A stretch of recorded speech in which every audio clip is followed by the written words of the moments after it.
Hey, this is Zachlog the Great, and I am here tonight with Nate. Hello. And we are, the old gang is back together because I am also here tonight with Chris. Hello. And we are getting together to talk about C.S. Lewis's poem, In Praise of Solid People. So, as usual, before we get going, just a quick mention. If you like my work, if you enjoy the videos I make, I would appreciate your support. You can go to subscribestar.com/Zachlog-the-great. And I have $1, $3, or $5 a month. If you so if these are worth a single dollar a month to you, that I would appreciate that. Anyway, let's see. So let me put the poem up on the screen, and I will read it, and we'll get the conversation rolling. So let me find the right one. Where is it? Nope. Yep, there it is. Okay. Let me know when you guys see that. Nope, wrong one. Yep, it's up. Okay. Yep. All right. In Praise of Solid People by C.S. Lewis. Thank God that there are solid folk who water flowers and roll the lawn and sit and sew and talk and smoke and snore all through the summer dawn, who pass untroubled nights and days full-fed and sleepily content, rejoicing in each other's praise, respectable and innocent, who feel the things that all men feel and think in well-worn grooves of thought, whose honest spirits never reel before man's mystery, overwrought. Yet not unfaithful nor unkind, with workday virtues surely stayed, theirs is the sane and humble mind, and dull affections undismayed. O happy people, I have seen no verse yet written in your praise, and, truth to tell, the time has been, I would have scorned your easy ways. But now, through weariness and strife, I learn your worthiness indeed. The world is better for such life as stout suburban people lead. Too often have I sat alone when the wet night falls heavily, and fretting winds around me moan, and homeless longing vexes me for a lore that I shall never know, and visions none can hope to see, till brooding works upon me so a childish fear steals over me. I look around the empty room, the clock still ticking in its place,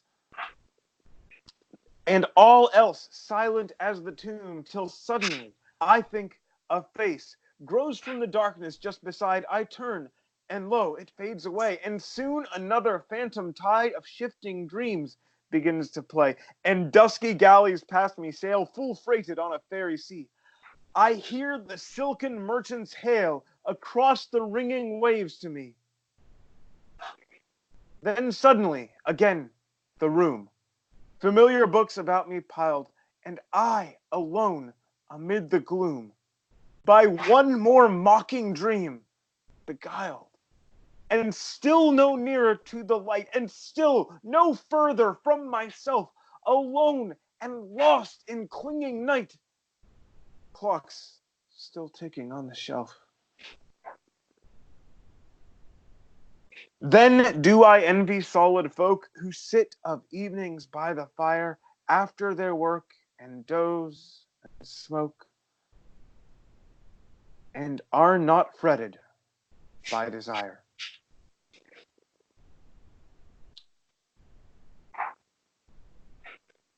So that is the poem. Chris, it's been a while since you've been with us. Would you like to get started? What's your first impressions? So I I like the idea of the poem, but I feel like he's praising something that doesn't exist. From his perspective, it looks like all these people are, unambitious. They're just, quietly enjoying their lives. They're not troubled by anything, but that's what's facing the public. He doesn't know their internal lives. This might be a period for them where everything seems normal. But I mean, they're going to have just as much trials and tribulations as anyone else. They're going to have things that, they want out of life. Maybe they've achieved them after hard work. Maybe they've learned to just be content with where they are. I think it's a similar thing where, like, if you look on social media, it looks like all your friends are doing great. That's because they're choosing to post those things. Whereas this is a more, like, leveled down version where it's just general public facing behavior. But I think it's the same sort of thing. Like, people aren't showing all of their struggles to everyone all the time, generally. So he sees a bunch of people who are, complacent and just willing to, do their work, not complain, just sort of enjoy their lives. But that is only one small section of those people's lives. It reminds me of something, I forget where I saw this, it was a while ago. Life is never as bad as it looks on Twitter or as good as it looks on Facebook.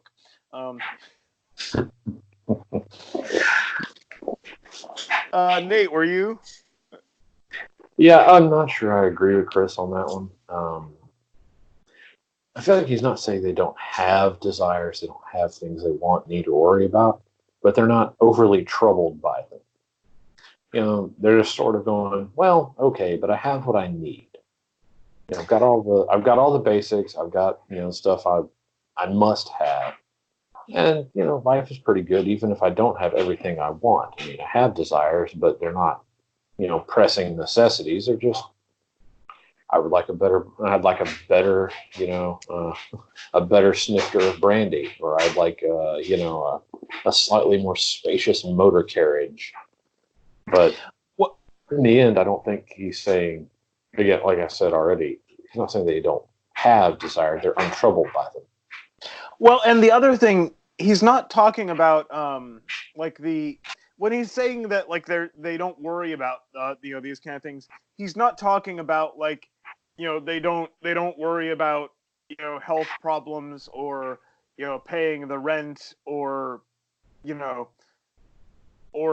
their kids, how their kids are doing is in school. He's saying they don't get caught up in, like, they don't worry about, like, what is man's place in the universe, and what is Chris? I don't know, because I see in the second verse, who pass untroubled nights and days, full fed and sleep content. Like, right there is assuming a lot, because everybody's going to be worried about paying the rent, about having enough to eat to some degree. I feel like he's just projecting, sort of like he has this idea of what it is to be these people, and he's projecting that onto the parts of their lives that he can't even see. I do see where y'all are coming from, and I think the truth is kind of somewhere in the middle, because there are people who can just enjoy their lives, but I think he's reaching. Well, you also think about it. He kind of admits to this later on when he's talks about lore that he cannot know. The whole idea of sort of the hearth lore and the idea of having the family suburban life that he's talking about here. The man was a bachelor for his entire life. Can't know almost his entire life. Almost his entire life, whatever. But he can't know at this point what that's like because it's just him and his books. He doesn't get to go to the drowsy home with the family around and all that thing. He when he gets home, he's just alone with his thoughts, and that's the scariest place to be. Well, okay, so one other thing about this poem, and so a little bit of context, unlike, as far as I know, unlike all the other C.S. Lewis poems we've done, and this is kind of interesting, This is from his earlier collection of poetry, which is called Spirits in Bondage, which was published when he was, for A, about 20, and B, atheist or agnostic. And so, first of all, he wrote this about age 20, which once again makes me wonder what the heck I've done with my entire life. But the other thing is, and so, like, at that point, like, in his time, it wouldn't have been unusual for a young man to be married at that age. It also wouldn't have been, as far as I know, terribly unusual for a young man not to be married at that age. He wasn't in the, long time bachelor stage just yet. But one other thing I found interesting about this poem, and again, whether you think he's talking whether you think he's talking about people who actually exist, or whether they are somewhat something of a creation of his own imagination, which would be kind of ironic considering the middle section of the poem. But anyway, whether you think he's talking about people who actually exist or not, there's a certain humility and, like, respect for ordinary everyday people, which is like for the guy who works at the gas station, the guy who guys who work at around here, it would be guys who work at the plants, and women who work as school teachers, like, not like, sophisticated intellectuals, not like upper class. And there's a lot of respect for those people. That's basically the idea of the poem. And I find that interesting because you don't see that same attitude that much from atheists these days. Well, the thing about being part of the upper crust is it takes a lot of white bread to support it. And is that yours? That's mine. Okay. If somebody said it before me, apologies for the unintentional theft, but I've never heard that one until now.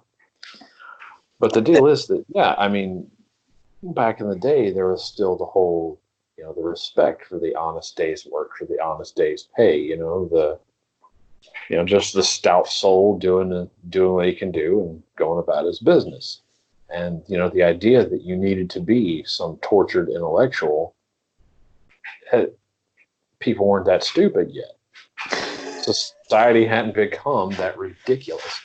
And so you can, come out and say that, when I was like a teenager, basically, if he's talking about being a younger man in his early 20s, he's like, I kind of look down on y'all, but now that I'm, maturing a bit, I understand that, no, the world needs you guys a whole lot more than it needs me. You see, I can understand where y'all are coming from, but for me, I feel like there's a certain amount of condescension in it. Not necessarily. A little, yeah. He's like, oh man, if only my brain wasn't so active, if only I could afford to just be lazy. But I feel like some of that's like sort of intentional to make the poem interesting. The thing that gets me, though, is he sees these people that have the lives that he wants, that, like, the needs that he feels, these people have those needs fulfilled. So I feel like he is just assuming that they must be happy, they must be content because they have the things that he thinks would make him content. But he's failing to place himself, like, in their shoes. He doesn't have that sort of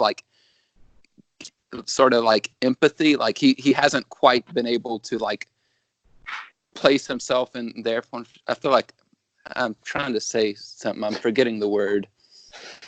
But yeah, he's sort of having trouble just imagining what their life experience is. He is just putting himself in their shoes and sort of forgetting about the hedonistic treadmill. Once you have the things you're pursuing, well, then there are more things that you want. Like, I feel like that's kind of the part that he's missing. So yes, on one level, he's praising these people, but he's also not making any effort to understand them. He's looking at them only from the surface, and he's accepting that what he sees on the surface is good, but he's not actually willing to go any deeper. And you have a point there. I mean, it is a very sort of sophomoric view of these people's lives. You know, just like you said, there are going to be things they want, and there are going to be problems they have that are not even, you know, acknowledged to exist in this. You know, I mean, nobody's life is as easy as all that. But it is kind of fun to think about, and it's interesting to see Lewis betraying a flaw like that, because you're seeing him as being like, you know, so overarchingly brilliant, that to be able to just pick out and go, that's a little childish, is a very interesting thing. But well, and to be fair, I'm not saying that C.S. Lewis, like as a person, is doing this. I'm saying the narrator of the poem. It could very well have been intentional on C.S. Lewis's part. It could be. Well, and the other thing to remember, like I said, this was published about the time he was 20. Could have been written, I mean, he probably was polishing it for a while, but it could have been written at any time like a couple of years prior. And so if you say, well, it's not very mature, he hasn't really, understood, the lives of these people. Well, when I was 20, I probably knew considerably less. I think you could say. So, to any of our Gen Z fans out there, much like Jon Snow, you know nothing. Just trust me on that. There's a whole lot of life that happens once you actually grow up. This is not disrespect, by the way. You can't help it. It's just you have to have. There's some things you have to get through experience, and if you don't have the experience, you don't have them, and it's not no one's fault. But anyway, True. It's not a character flaw. It's the constraints of time, friends. Don't worry, you'll get there. But if taken on the complementary side of things, or rather on I guess you could say more on the self-critical side of things, I don't have exactly the same thing he's talking about here, like getting caught up in imaginary worlds, unless you count video games. Dwarf Fortress for the win. You don't play Dwarf Fortress, you liar.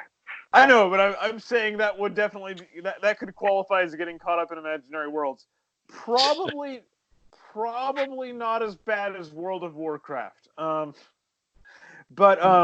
Bored of WoW, I still want to play Dwarf Fortress. Anyway, but like I kind of understand the kind of thing he's talking about, because there's no way to say this without coming off a little smug, but like I'm noticeably smarter than average. Regrettably, I haven't done a lot with that, but I am, noticeably smarter than average, and it's kind of frustrating. One kind of frustrating thing about that sometimes is it's really hard sometimes to find people to talk to who are interested in the kind of things that you're interested in. I don't really care that much about football or basketball. If you happen to like it, that's fine, good for you. I'm not trying to disrespect you. It's just I can't get into it. And and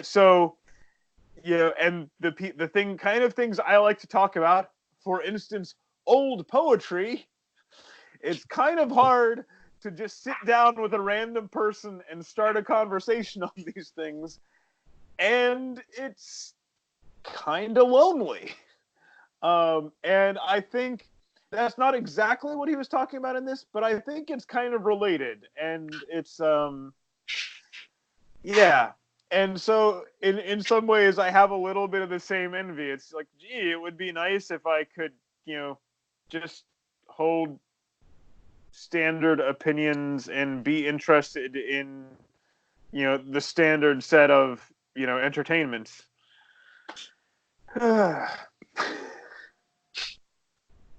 Well, yeah, and it's like I feel like the part where he's sort of daydreaming, like it works as sort of the fantasy level, but it's also like somebody whose brain just won't stop. Somebody who's always thinking. It doesn't have to be like literally, the stuff he's describing. It's just someone whose brain is always working. And sometimes he's like, man, I would just love if my brain could just like shut down sometimes.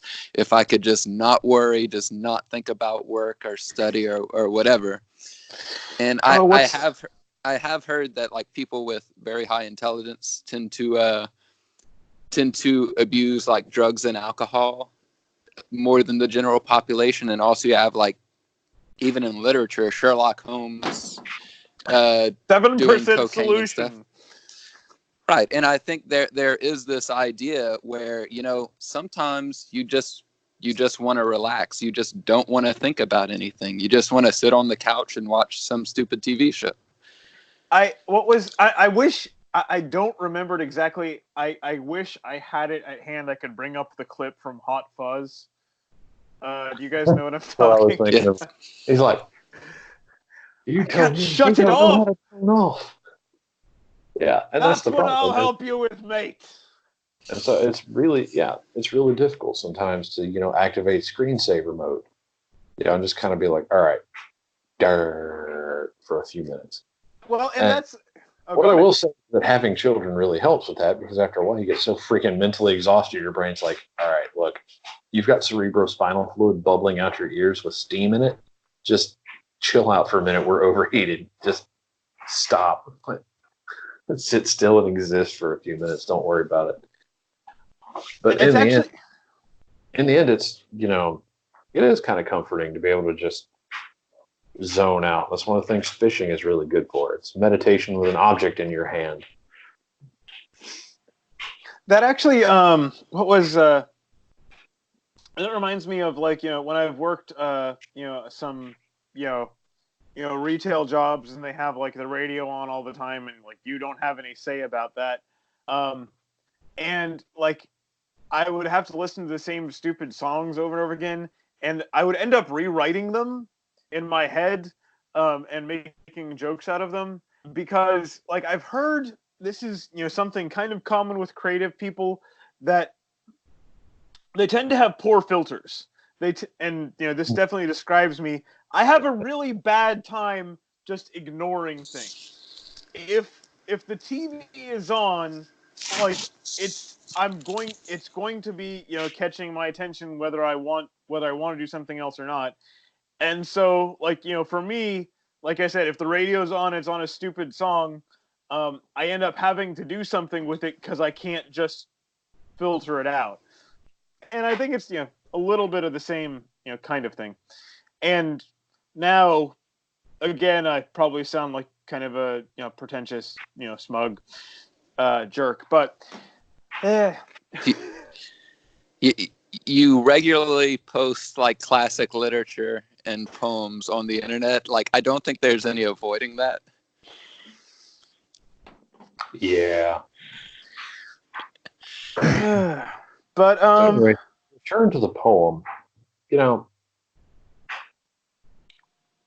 I kind of miss when, sort of just bucolic contentment was a virtue. Especially this, in this modern outrage culture where, you have to be constantly upset about the newest, thing. I think what the main virtue of those people is that they were concerned with their own business, and they were concerned with their own lives, and they were just kind of letting everybody else alone. They weren't going out bothering people. They were sitting down in their parlor, having a drink, having a smoke, rounding out the day with their families. And that's great. You know, they weren't, for God's sake, they weren't being busybodies. And I don't know if that was anything in Lewis's mind when he wrote it, but it rings so true today. Whatever other virtues he ascribed to the solid folk, I think that's probably the best one for our modern era, is that they just weren't bothering people. They're just doing their own thing. And why can't we have more of that, for God's sake? Hashtag old guy rant. No, you don't have that much. I was born 70. I said I was born 70 inside, and I've not gotten any younger. Yeah, you don't have that much gray hair yet. I've got you a little beat on that. But what was yeah, it's and the other thing, you know, again, you know, looking back at the poem, you know, he has these, you know, daydreams. He has this, you know, running mind that he can't, you know, put a good break on. And then, like, he comes to a stop and he's back there and he says, and still no nearer to the light and still no further from myself. And, like, he's gone through all these things, but he realizes, like, he hasn't really learned anything. It hasn't really, you know, changed him or improved him. And he's still, you know, the same, you know, frustrating, you know, stuck in the same idiot mistakes person he was before. And it's just like, well, what's the good of having, and what's the good of having this kind of mind if I can't, at least, you know, if I don't have some kind of, you know, enlightenment come out of these, I guess you could say, to use a term I don't usually use.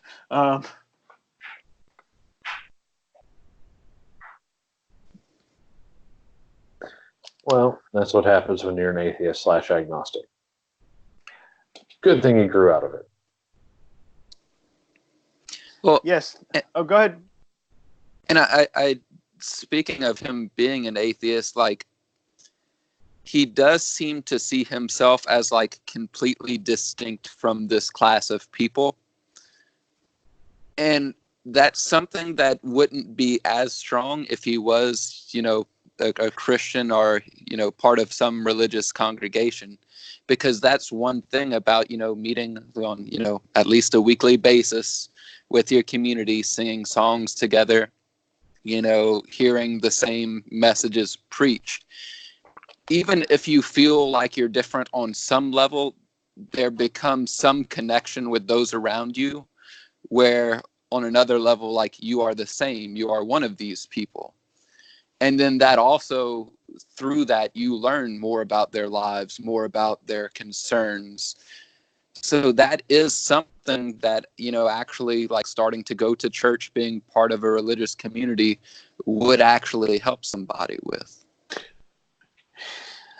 Yeah, and it's and actually he oh crud. It's been a long time since I've read it. He kind of addresses that a little bit in the Screw Tape letters. Of course, being the Screw Tape letters, he addresses it from the point of view of a devil.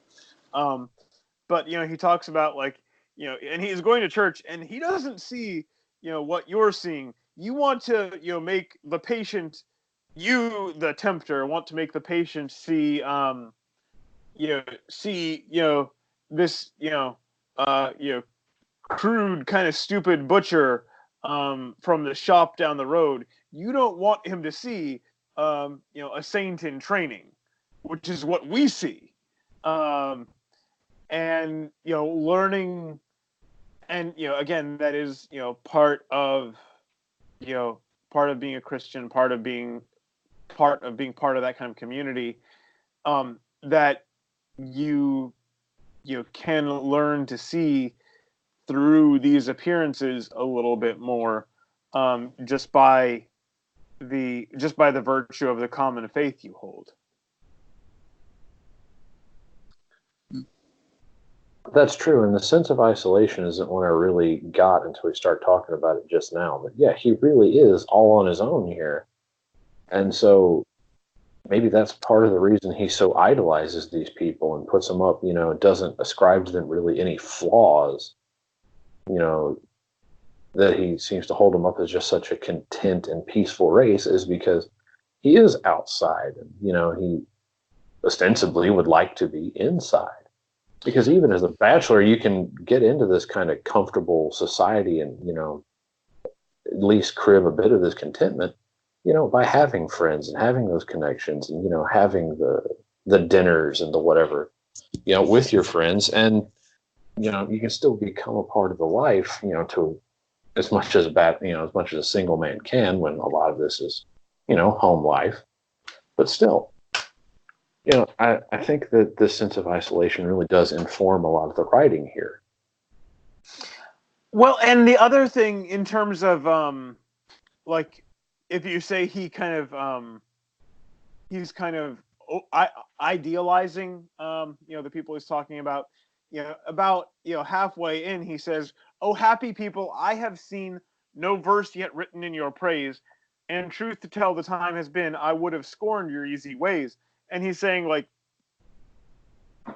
I haven't seen anyone write, positive things about you. I haven't seen anyone, praise you.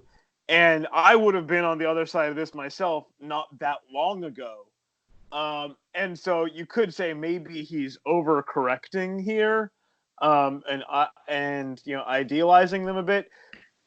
But it is at least with a spirit of goodwill. And like, again, like I said before, from a lot of today's intellectuals, like, you don't see that kind of thing. It's like, because they like, I think there was a Kevin Williamson, a couple years ago, writing for National Review, and he wrote this article about about these rural towns in Appalachia and how they're dying. And he's like, well, the towns should die. They're economically unproductive, and these people need to move to cities and learn these other occupations. And it's like, do you have a home? Do you have roots? Do you understand what that means to people who this is their family and this is where their family has been? Because, like, it doesn't sound like you understand any of that. And like I said, and it's kind of not to shift too much into politics, but it's kind of the same class who's so angry about so angry at Trump voters, that, like, oh, these uneducated rubes, what do they know about how things are supposed to run in this country, and how dare they think that they can elect someone who was not approved by the establishment. And it's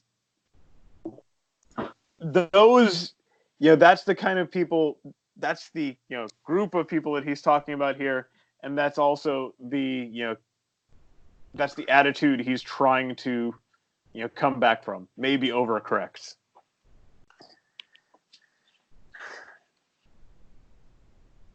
I don't know. Go, someone. Well, also, let's see, I'm trying to find the exact one where, he says, there we are. Oh, happy people, I have seen no verse yet written in your praise.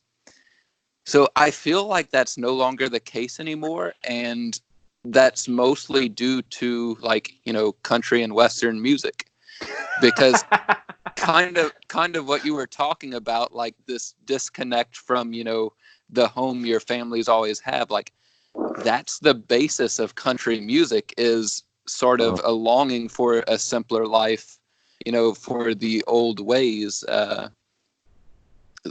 just like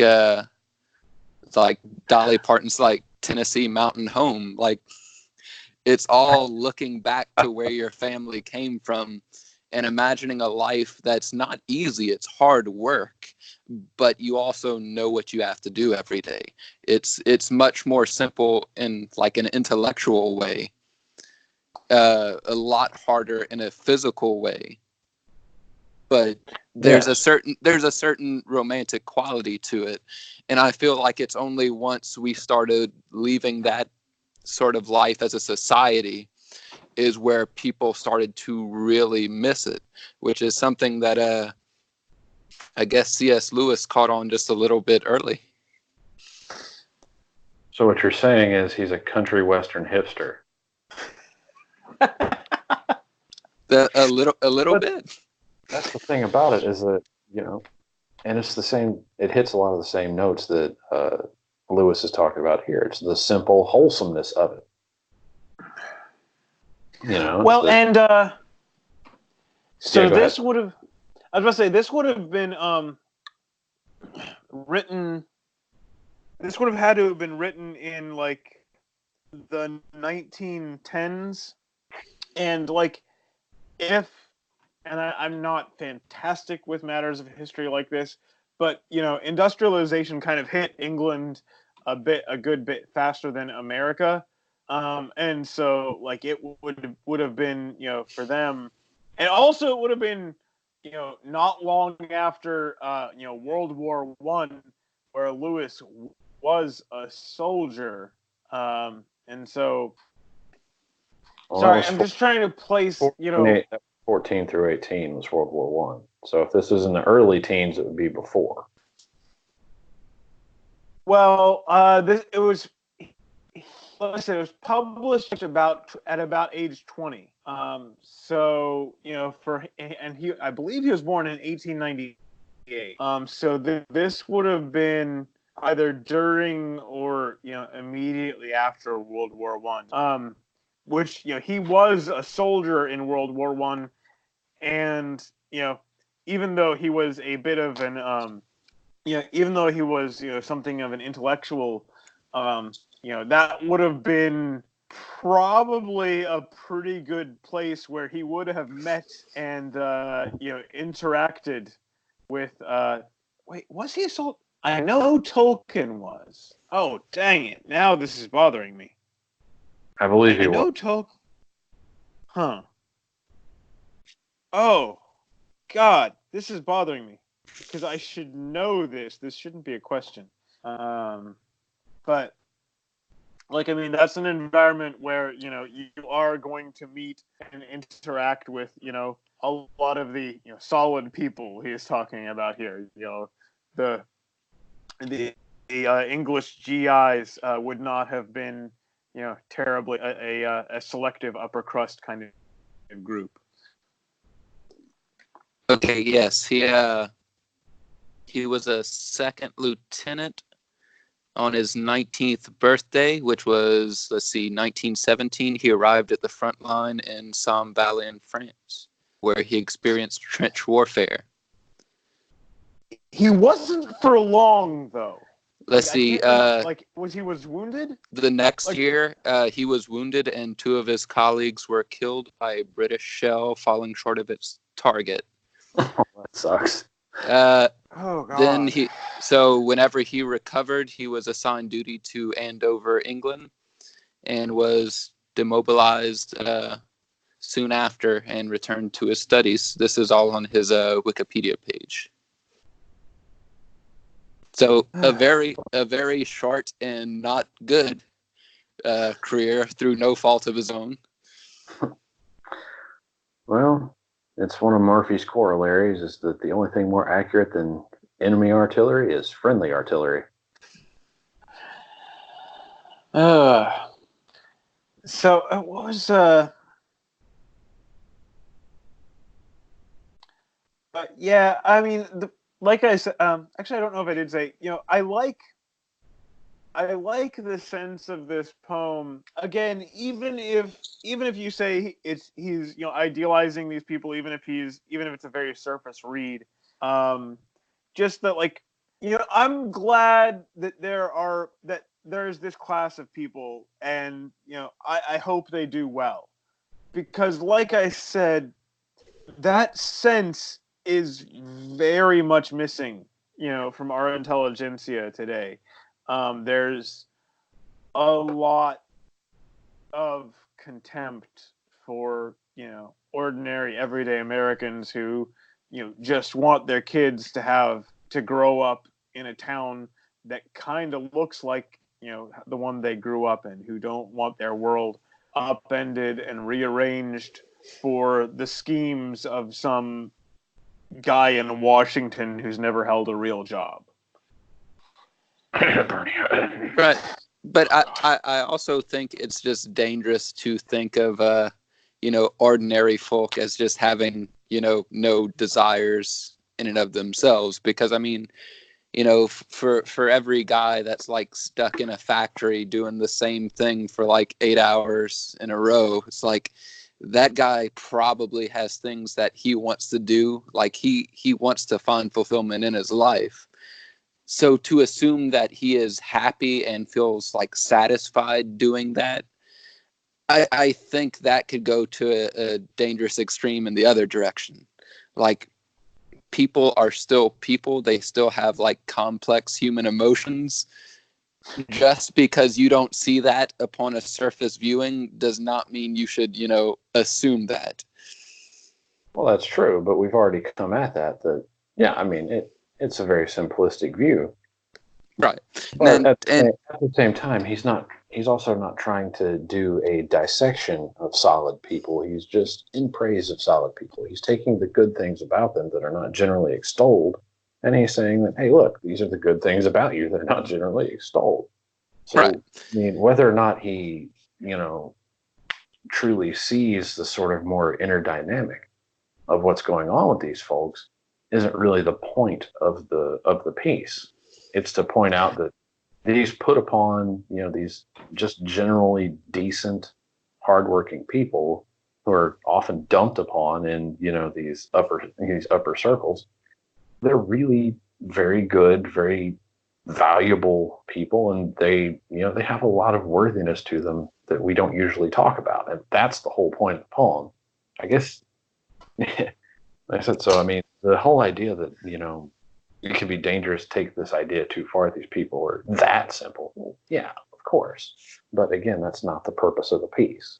It's not in discussion of solid people. It's in praise. I see. Again, I see where you're coming from. But whenever, you're saying let's see, where is it? Your dull affections, that sort of thing, like.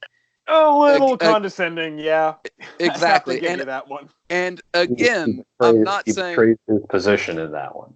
Right. Again, I'm not saying this is C.S. Lewis. Like, yeah, I'm not saying this is what he actually believes, but for the narrative of the poem. And I think that's actually, I think that this is ostensibly in praise, and it does praise them, but it does so from like a condescending point of view.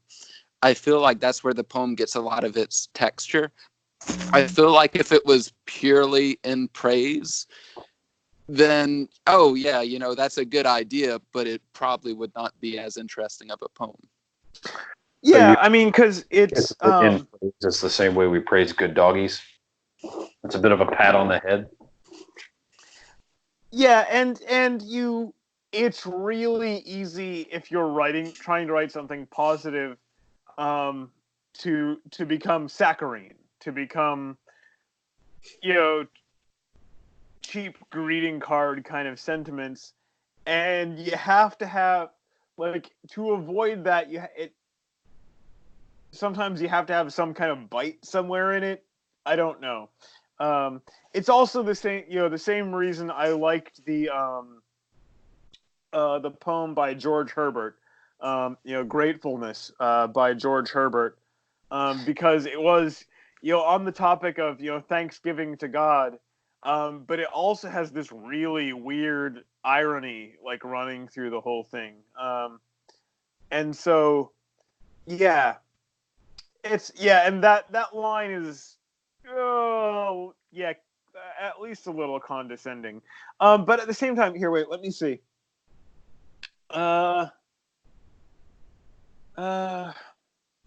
to feel the things that all men feel and think in, well-worn grooves of thought. Theirs is the sane and humble mind, and dull affections undismayed. And it's like, there's. Give me a second. Well, what I would say, reading it with that context, is it's less dull as in not, like you're kind of the dull as in a dullard, you're an idiot. You don't have a whole lot of mental horsepower. It seems dull as in like, it's not like this brilliant, inflamed, engorged passion. It's like, it's something that I love, but I'm also not going crazy about it. It's we discussed last week, just like we discussed last week with Mr. John C. Wright, who wrote the book The Last Straw about the Moon Jedi. But yeah, he's talking about the eidos. It's the the middle path, the temperate idea that there's heat there, there's warmth and affection, but it's not like this just burning thing like you see. It's very sustained. It's a banked fire on the hearth rather than a bonfire in a field somewhere. Well, I get the feeling more of just like completely unoriginal. Because like well-worn grooves of thought, like the idea that we could replace you with anybody, that sort of thing. Because I mean, one of the things we value as humans is novelty. So to tell someone that they are completely indistinguishable from anyone else of their kind, like I can't see any way where that's really like complimentary. Well, we appreciate at the same time, it's novelty, but we live according to tradition. We live according to the day-to-day and the habit. And so, yes, novelty is great, but it's a bit like a cake. I would like me some cake. I would enjoy some novelty, but I'm not going to go on a diet that's nothing but cake. I'm going to go back to sandwiches and chips. But you don't want somebody who is, self-described cake calling you a piece of bread no different from any other piece of bread. That is true. I'm fairly so I was to go back to what Nate was saying a minute ago, and his description of, his interpretation of the dull affections undismayed. It seems to me it's kind of like a dad who has like, 2 or 3 kids, say they're, say the oldest is like 6 years old at least. He loves his kids. He loves his kids. He will do a lot. He will do, quite a bit to take care of them. At the same time, he knows they can be frustrating sometimes. And, he has some idea of their limitations. He's not unrealistic about it. He doesn't have this, glossed over, view of them. He loves them.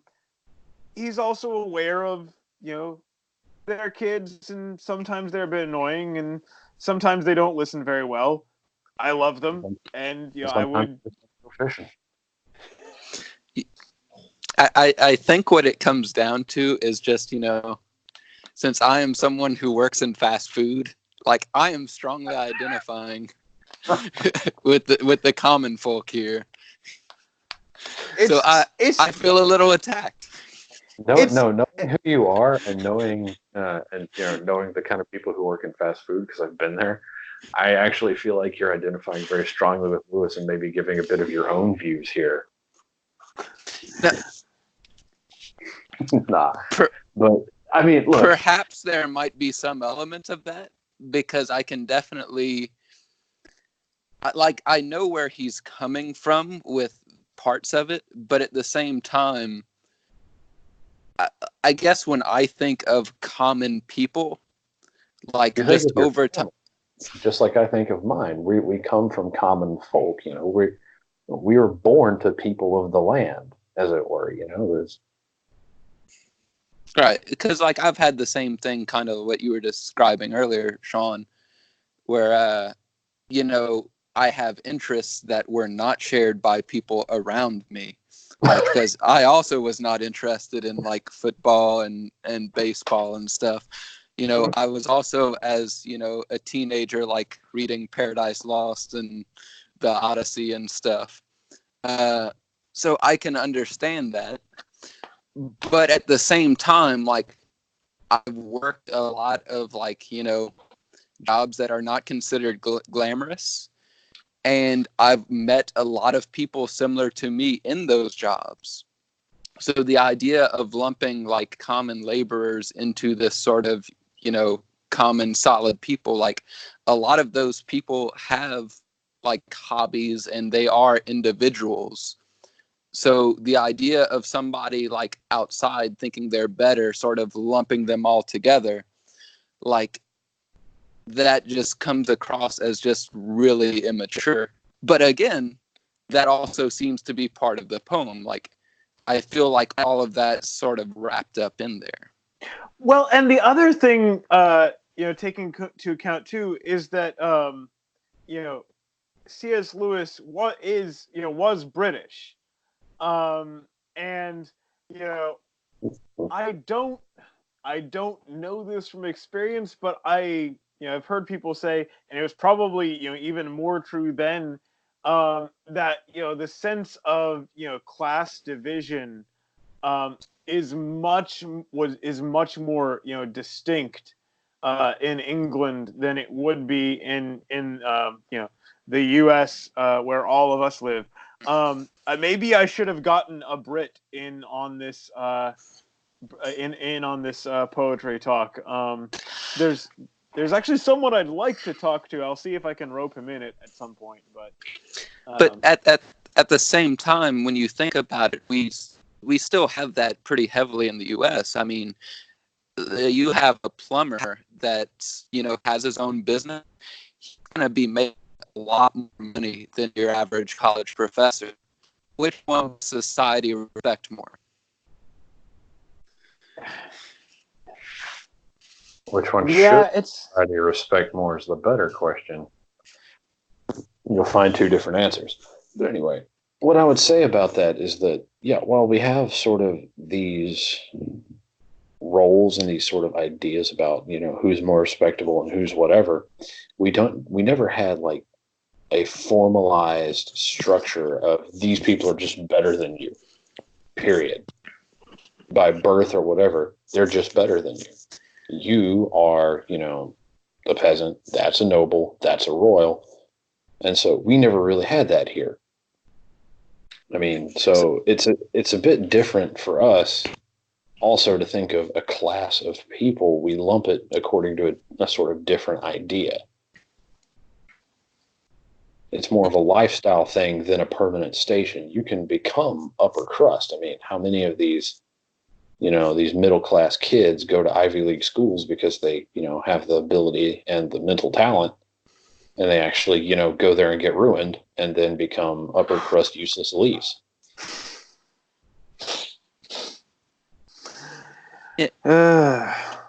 I suppose I think a good contrast to get where the point I'm kind of trying to make would be if I kind of give my own definition for solid people. So I think it would focus less on, their, patterns of thought or like how they feel. And it would be more just the people that get the job done regardless. Like the people who, hold up the traditions, but you can hold up traditions while still expressing yourself through them. Like being part of a group and being an individual, they're not completely at odds. And just sort of the people that just keep things working no matter what's going on. Those things, you can praise somebody for doing a good job without being like, oh yeah, you're doing a good job because you're boring. You have nothing else going on in your life.